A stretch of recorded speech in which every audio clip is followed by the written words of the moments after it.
Presiden Amerika Serikat Donald Trump mengerahkan 2 kapal selam nuklir ke dekat wilayah Rusia. Retorika nuklir memanas. Tapi reaksi Moskow justru di luar dugaan. Kremlin menanggapi dengan tenang, bahkan menyiratkan bahwa Trump hanya sedang bermain opini publik. Tapi benarkah ini bukan tanda eskalasi militer baru antara 2 kekuatan nuklir dunia?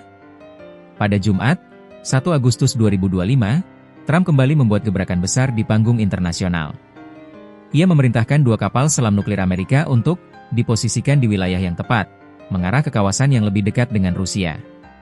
Langkah ini disebut-sebut sebagai respons langsung terhadap pernyataan mantan Presiden Rusia, Dmitry Medvedev, yang sebelumnya memperingatkan bahwa Rusia punya kekuatan nuklir warisan Uni Soviet dan bisa menggunakannya sebagai opsi terakhir. Trump, yang dikenal dengan gaya retorika tajam dan kontroversial, membalas dengan kekuatan kapal selam nuklir. Namun tanggapan dari Moskow sangat mengejutkan. Juru bicara Kremlin, Dmitry Peskov, secara terbuka meremehkan langkah Trump tersebut.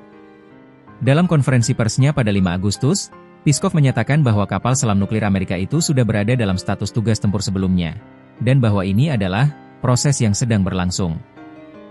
Dia menambahkan, "Kami tidak ingin terlibat dalam kontroversi semacam itu dan tidak ingin mengomentarinya dengan cara apapun." Namun Peskov memberikan peringatan yang sangat halus namun tajam, semua orang harus sangat hati-hati dengan retorika nuklir. Makna di balik retorika, siapa yang main psikologi? Pernyataan Kremlin bisa ditafsirkan sebagai bentuk strategi pendinginan menghindari eskalasi publik, tapi tetap menyampaikan bahwa mereka waspada. Rusia memilih tidak bereaksi berlebihan. Kenapa?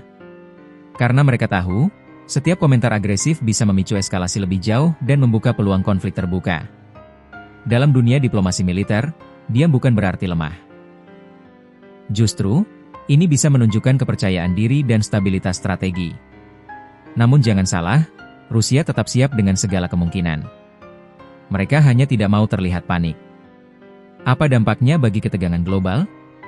Dengan 2 kapal selam nuklir bertenaga dan bersenjata penuh berada di sekitar wilayah Rusia, maka potensi konflik bisa berubah dalam hitungan detik. Kapal selam ini biasanya membawa rudal balistik nuklir Trident II, yang bisa menjangkau ribuan kilometer dan menghancurkan target dengan akurasi tinggi. Trump menyebut penempatan ini sebagai bentuk siaga strategis, sembari mengisyaratkan bahwa sanksi ekonomi baru untuk Rusia sudah dipersiapkan. Artinya, tekanan dari 2 arah militer dan ekonomi sedang digencarkan Washington. Apakah dunia sedang menuju krisis baru? Sejak konflik Rusia-Ukraina memanas kembali, hubungan Amerika dan Rusia tidak pernah benar-benar dingin. Tapi retorika seperti ini mengingatkan kita pada era Perang Dingin. Kini, retorika nuklir muncul lagi di abad ke-21. Tapi, pertanyaannya, apakah ini hanya gertakan politik, atau bagian dari strategi militer jangka panjang? Di tengah situasi ini, negara-negara lain seperti Tiongkok, India, bahkan negara-negara Asia Tenggara termasuk Indonesia harus bersiap menghadapi ketidakpastian geopolitik yang meningkat.